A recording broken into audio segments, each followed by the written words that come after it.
All right, let's get cooking.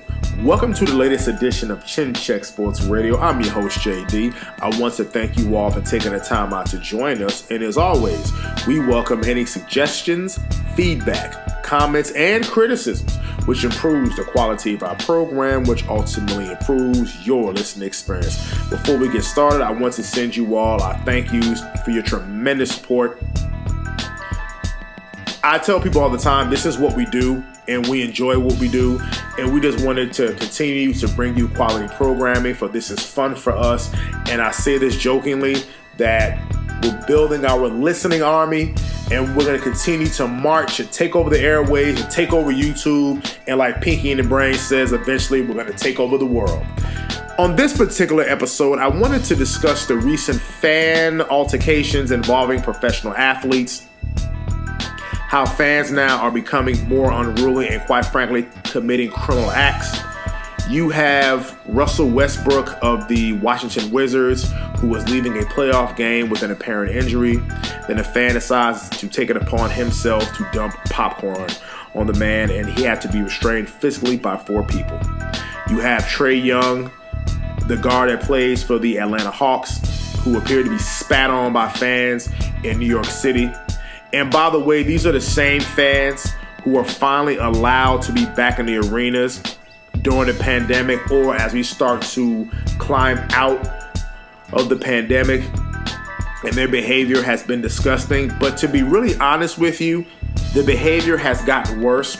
And I find it funny now, the mainstream sports media is now condemning the actions of these fans. But to a certain extent, it was accepted because athletes made a lot of money and they should take the abuse because they make millions of dollars, and people feel that they have contributed to those athletes making money by purchasing tickets, etc., etc.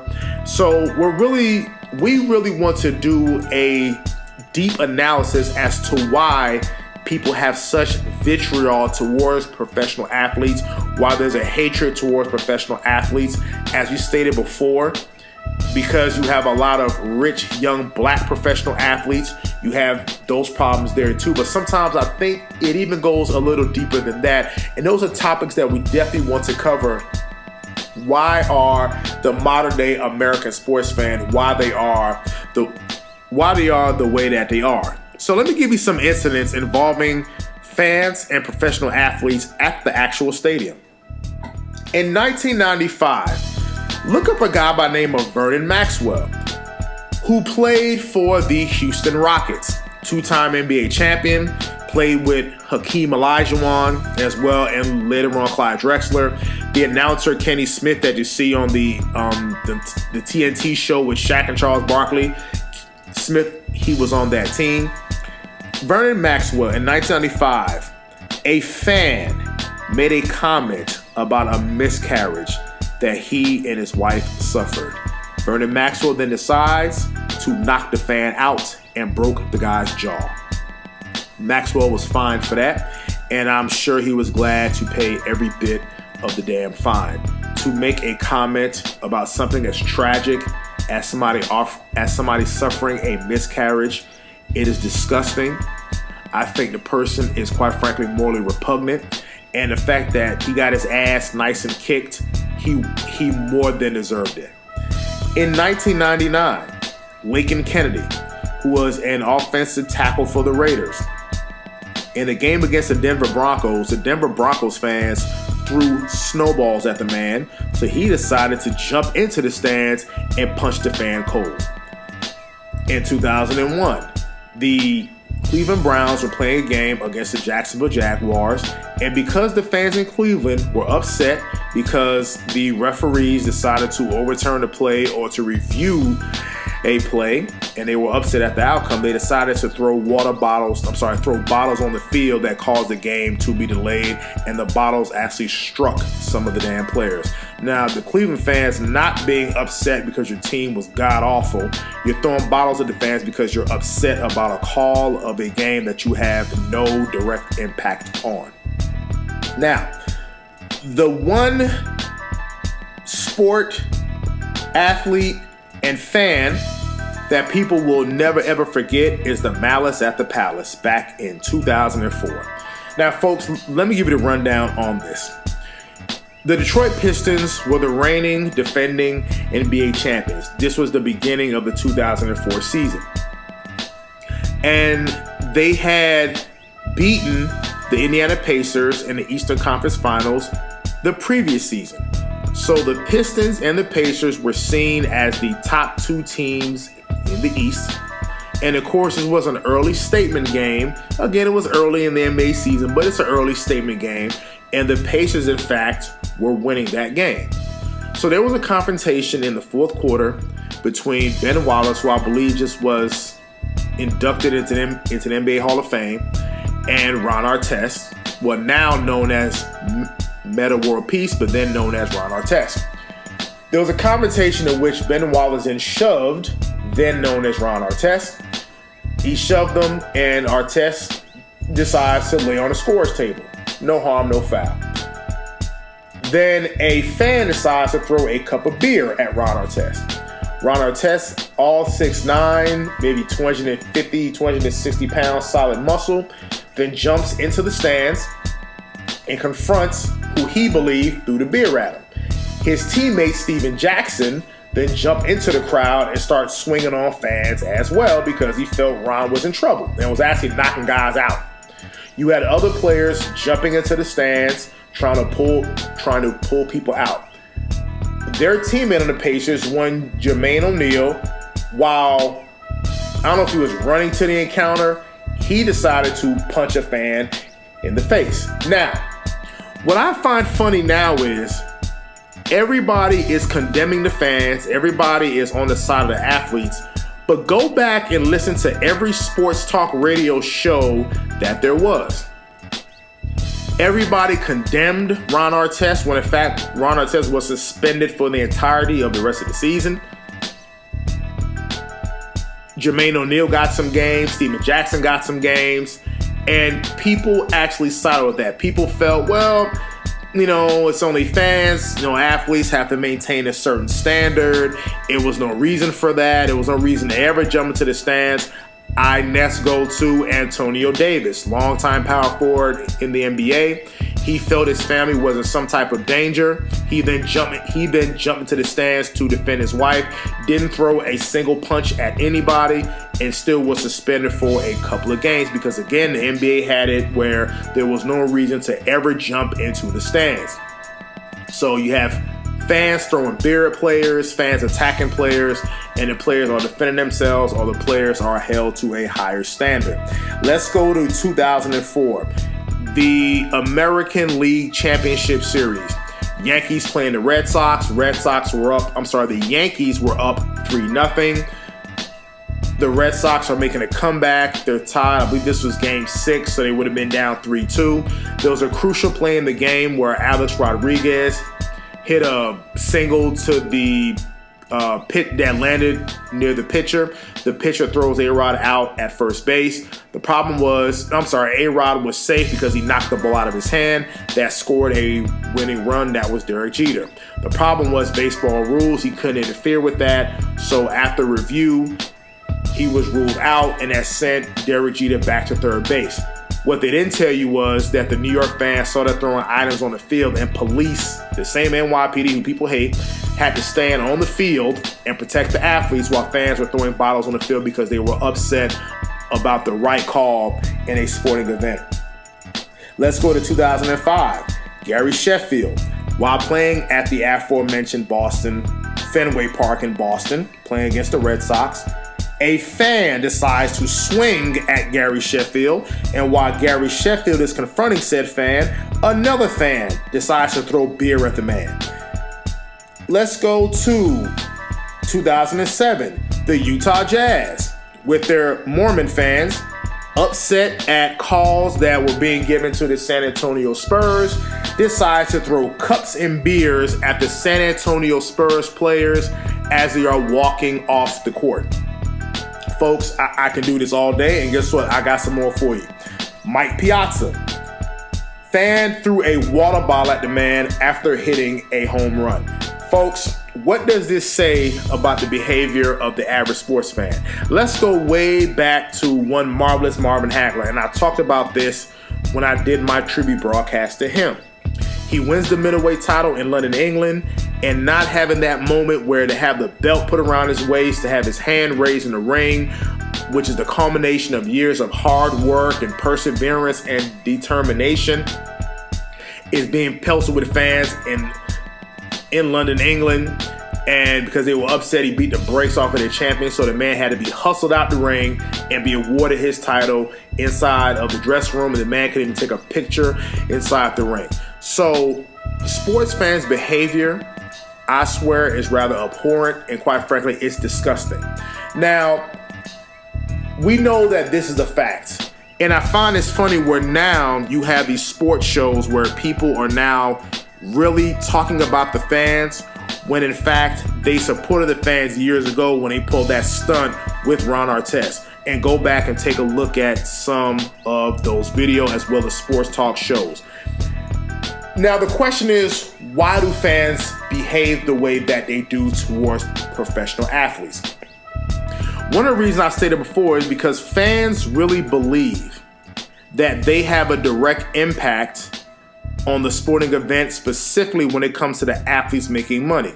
Because you always hear that athletes make millions of dollars and they're supposed to endure the abuse. And especially the NBA will tell you, they hear some of the most vile things while playing basketball. But again, they're told to just be quiet, absorb it. You make millions of dollars, which allows some drunken idiot to make a lot of money. Now, before I continue, let me backtrack to another athlete who was involved in the incident, and I did a broadcast on that. Cleveland Brown defensive end / linebacker Myles Garrett.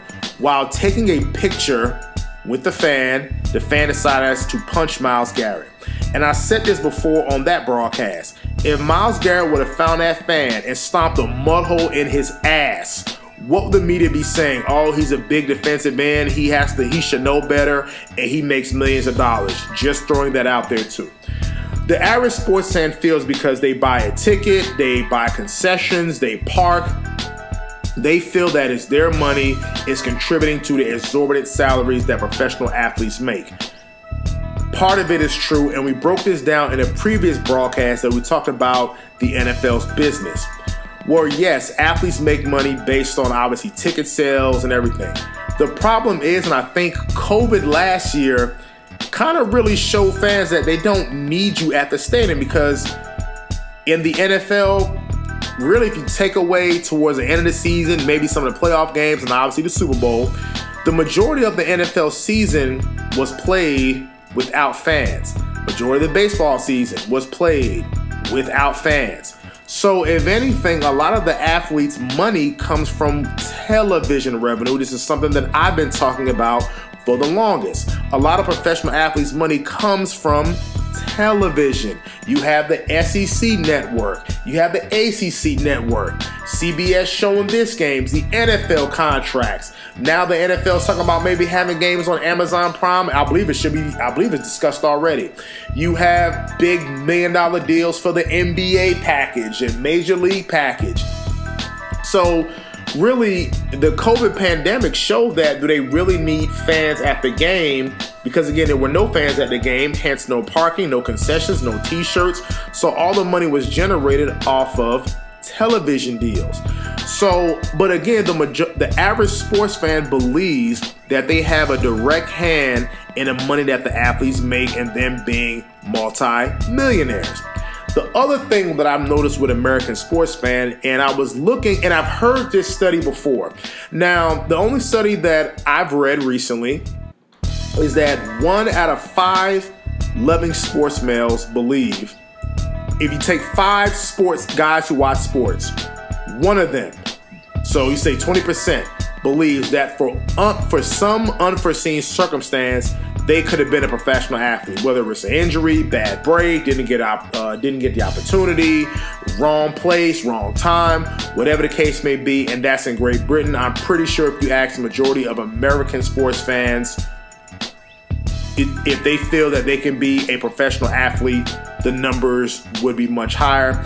And I would say look no further than an entire show that was created on Spike TV called Pros versus Joes, where you had athletes who are retired or their best years were behind them going up against average Joes, or people who feel, we're talking people, gym teachers, bankers, bartenders, I don't want to say weekend warriors, but guys who do stuff on the weekend feel that they have the juice to stand with a professional athlete. And Spike TV greenlit a show called Pros versus Joes. It actually ran for a couple seasons, folks. Please look this up. People believe that professional athlete is being easy as just running a football or shooting a jump shot. Now, we've said this before on Chin Check Radio. We are pro athlete. We respect athletes and what they do. We understand the sacrifice and the discipline, not only with the talent, but the sacrifice and the discipline to even make it to that level. And I believe that when you watch the majority of these sports shows, people truly believe that it can be done, that, I can do that too. I've heard guys, the Brandon Tierneys of the world, and he's on New York radio, one day was criticizing the guys who were in the baseball home run derby, and he's sitting there on his program saying that he can hit a few home runs out of the park. Brother, stop. You had Skip Bayless on Undisputed saying how he can jump higher than some professional athletes. The same Skip Bayless that couldn't score more than 2 points in a JV high school game. But he's saying how much he can do better than a professional athlete. You have these abundance of TV shows with old former sports writers now, because obviously you can say print is dead, but now sports writers offering their opinion on professional sports.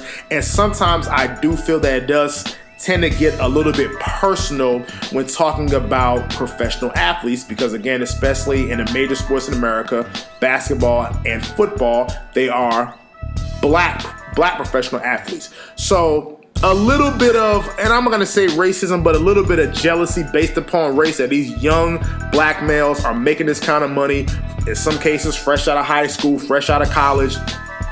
But again, the numbers are very small.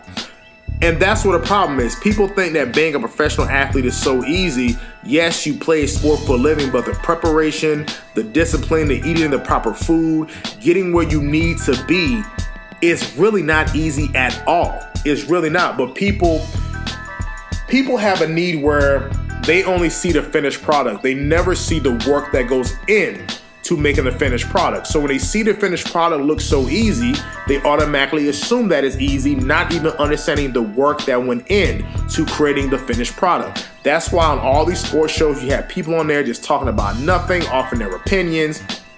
And this goes all the way from the guys on the NFL Network morning show to the Joy Taylors of the world, to the Molly Quorums of the world, people who just happen to just talk just some main talking points, I would say, about sports, and kind of just throwing these I'll say generalities out there. But I do love every now and again when you actually have a professional athlete who breaks down the X's and the O's and the routes and the strategies. It tends to shut these non-athletes all the way up. That's why every now and again, I love when a Shannon Sharp will break down, okay, well, as a tight end, I ran this route, or I ran this route, or I had to come out of this break, or I believe that the reason why this athlete is not going to be a good player because he doesn't have the hip fluidity. So when you hear a real professional athlete, well, I hate to say real professional athlete, but a professional athlete breaking stuff down, that's something that they can't just throw a vague term on there. Something that these non-athletes cannot just throw a general term on there because it sounds good. When you have an athlete who's been in the trenches, breaking stuff down, really in the simplest form in language that even they can't understand. Talking about gaps on defense. Talking about individual responsibilities, and that's in football. If you're talking about basketball, what type of defense are they playing? Because again, everybody talks about the triangle, but it's talking about different motion offenses and defense and backdoor cuts and creating lanes. It's one of those, I love to hear a professional athlete speak who can really break that stuff down, and it tends to shut some of these non-athletes up, or some of these college guys up who really don't know what in the hell are they talking about.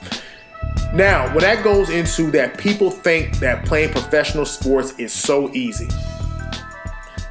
why there's jealousy, why there's backlash against pro athletes. Again, people think that they should have been a professional athlete. People think that it's so easy to do. Because why? You figure, well, what's so hard about running up and down the court, running up and down the field, hitting a baseball, catching a football, throwing a football, etc., etc., etc. Have you noticed people aren't quick to become doctors? Because even if you look at WebMD, yeah, that's easy, but those are doctors giving that information. People don't think it's so easy to be a lawyer because, hell, most people couldn't even pass basic civic class in high school. And now we're talking about passing something like, I don't know, the damn bar exam. Some people can't even get past the law SAT. So we live in a society where people think that things are easy, but yet they'll ignore the other stuff that's really not so easy. So how many people watching sports think that they can be a lawyer, think they can be a doctor, think that they can be all the way up to and including being a Supreme Court justice? But again, people think that professional athletes in sports in general is so easy to do. If you look at Twitter, people comment all the time. You look at these sports shows and folks comment all the time. Now the question is, why do people think that is, or why don't people seem to understand that everybody cannot be a professional athlete? Looking at some statistics here from the NCAA research, and these numbers really fascinated me when it talks about how unique and how special professional athletes are. So let me throw some numbers out here for you, okay? So how unique and how special professional athletes are. If you look at the probability of even playing at a collegiate level, okay? You look at it at a collegiate level. High school participants from baseball, 482,740 people playing baseball in high school. Whether that's a state or whether that's all across, I'm assuming that's going to be all across America. High school participants, so we have people playing high school baseball. Out of that number, only 36,011 play NCAA sports. That's 7.5% of people playing in high school and people going to on the collegiate level. And that's playing from high school to college, and that's a nice number of only 7.5%. Even breaking those numbers down, only 2.2% played from high school and went straight to a Division I school, 2.3% from high school to a Division II school, and 2.9% from high school to a Division III school. Basketball, 540,769 high school participants. Out of that number, 18,816 went to play on the collegiate level. That is a number of 3.5%. So 3.5% of people playing in high school go on to play ball in college. Only 1% of the people who played in college from high school, 1% went to a Division I school. 1% went to a Division II school. 1.4% went to a Division III school. And let's skip down to football. 1,006,013 people played high school football. This is 2019. So again, numbers will fluctuate, but this is from 2018 through 2019 stats. Out of that 1 million people who played high school football, 73,712 played ball in college. 7.3. So that's an overall number of 7.3% of people playing from high school to NCAA. 2.9% went to Division I, 1.9% went to Division II, and 2.5% went to Division III. Well, a little something personal about me. I was recruited by Division III schools. Let us go to, we'll even do ice hockey. 35,283 people playing ice hockey. 4,323 that's playing in college. That's a higher number of 12.3%. 4.8% went to play Division I hockey. 0.6 went to play Division II hockey. And 6.8 went to play Division III hockey. So that's just something interesting about, the numbers going from high school to even playing in college. And that's on the men's side. Now, let's go even deeper than that, folks. Baseball. 36,011 guys played college baseball. So we did a breakdown of how many people played in D1, D2, and D3. So 36,000 people played collegiate baseball. 8,000 of them approximately were eligible for the draft. Out of that number, 1,217 were draft picks. So again, you got 8,000 eligible, 1,200 the number of draft picks. Out of being drafted out of the NCAA, 791. Put that in perspective. 36,000 people played baseball in college. 8,000 of them were draft eligible.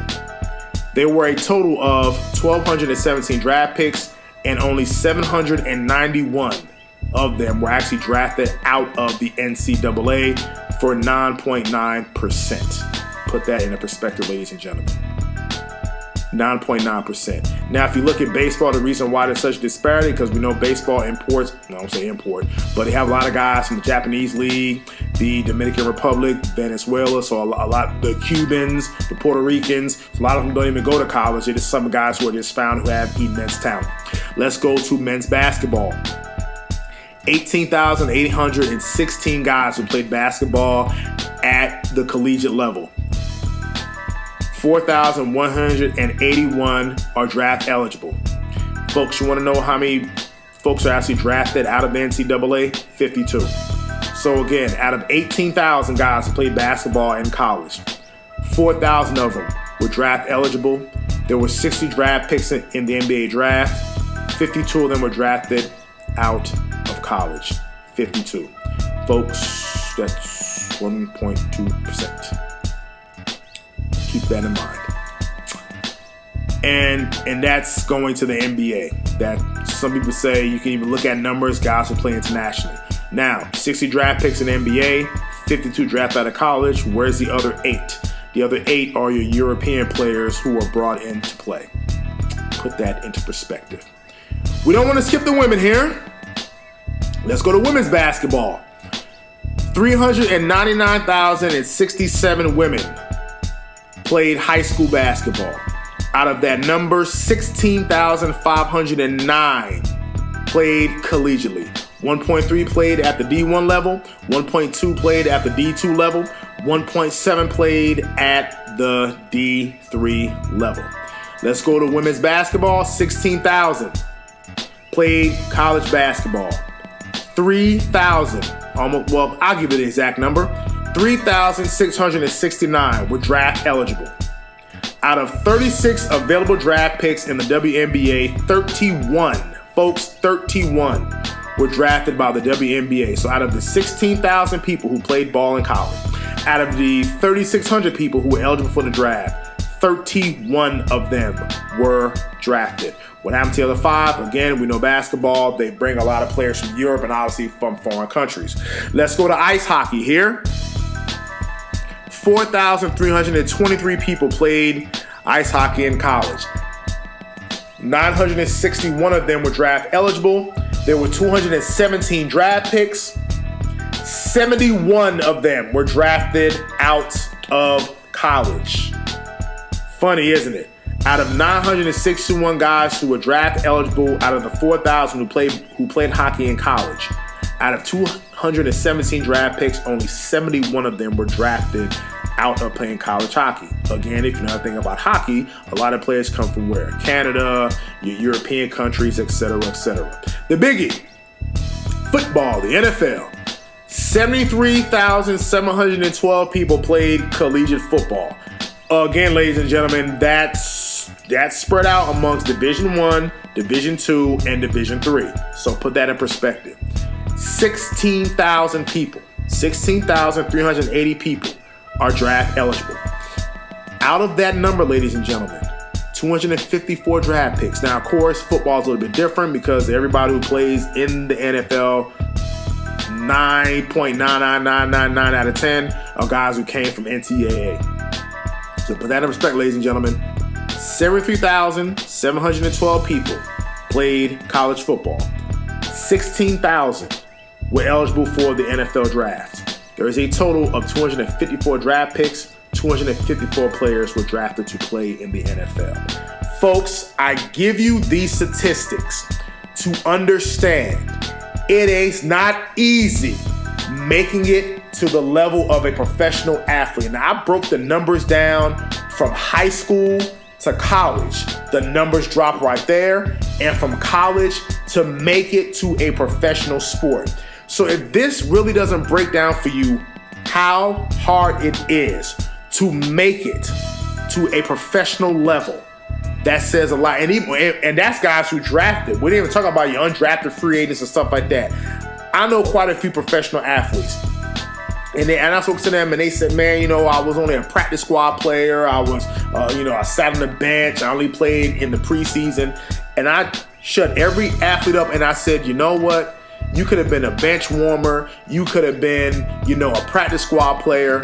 The fact that you made it to a professional sport speaks a lot about your talent and work ethic.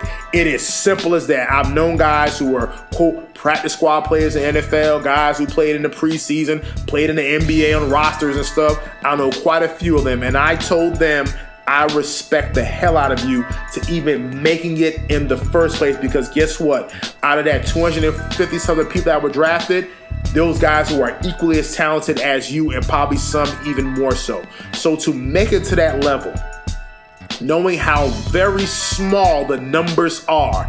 And again, let's break this down again. Out of the 1 million people who played high school football, only 254 of them will get drafted into the NFL. Folks,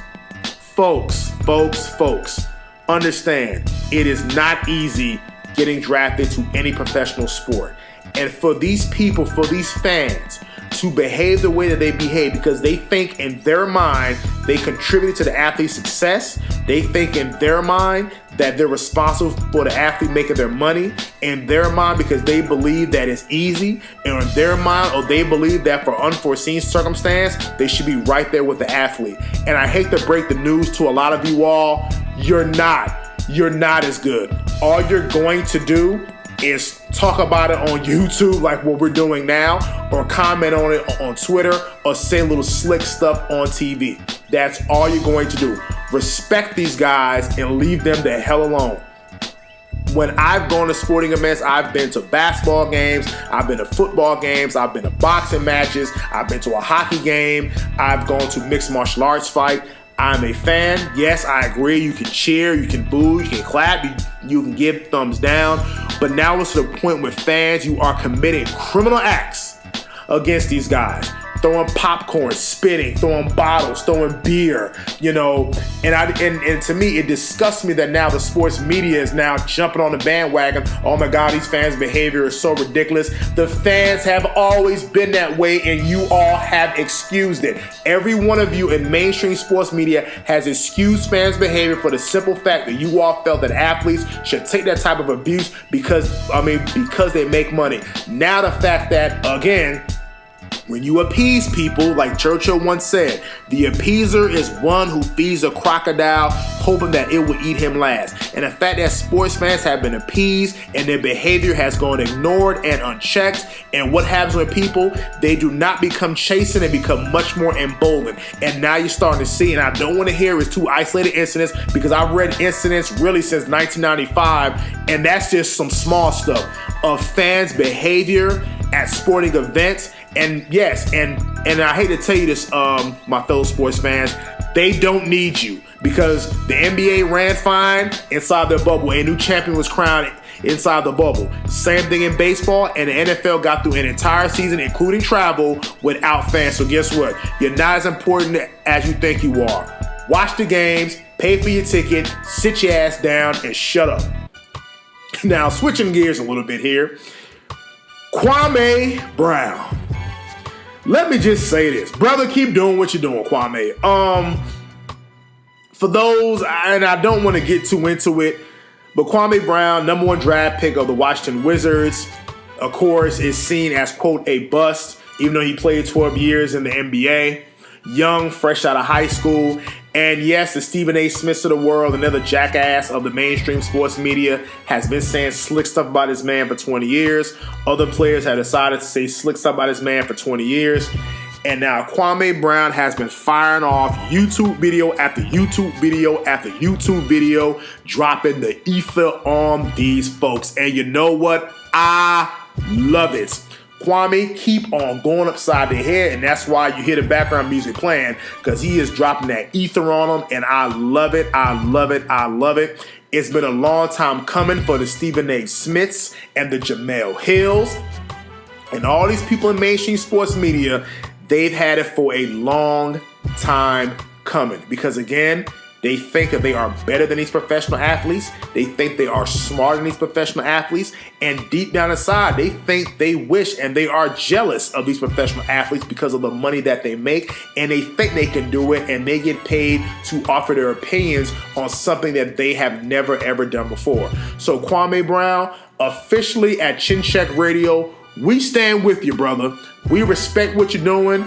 Your YouTube videos are hilarious. You keep sprinkling mama's cooking on their ass and keep going upside their head, while Stephen A. Smith wants to put together a compilation of bloopers and stuff like that. Can Stephen A. put together a compilation of how they suspended his black ass from ESPN while the white girl Michelle Beadle got a pass for criticizing an ESPN employee, when in fact that actually at the time was against ESPN rules, but you got suspended for a couple of days for simply just offering your opinion about the Ray Rice situation, and you got suspended, but when she criticized you that violated company rules, I didn't get all that energy and all that smoke about that. So yes, it's true what Kwame Brown says. Y'all be having all these smoke for black folks, but yet y'all start Cowtown when it comes, to some of the white athletes. Not saying all the time, but y'all quitting when it come down on some of the brothers. Jamel Hill have been saying little slick stuff all the time until ESPN until they got rid of her ass. Charlamagne the God was saying little slick stuff about this man until Kwame brought up the damn previous charges, and we're not going to mention that. And now Charlamagne God want to send cease and desist letters when he gets G-checked and called out on stuff, and now all of a sudden you want to be the bigger man and sorry for causing trauma to Kwame Brown. No. Kwame been whooping y'all ass with facts and truths that you all cannot deny, and he might admit it. Yeah, he didn't have the career that was on the level of a Shaquille O'Neal, but the man still played 12 years in the NBA, 12, 13 years in the NBA, still earned a lot of money that affords him the opportunity to continue to live comfortably and support his family. So we at Chin Check Radio, Kwame Brown, we support what you're doing, and don't let up, and keep dropping them bombs on their head. Until the next time, at Chin Check Radio, signing out.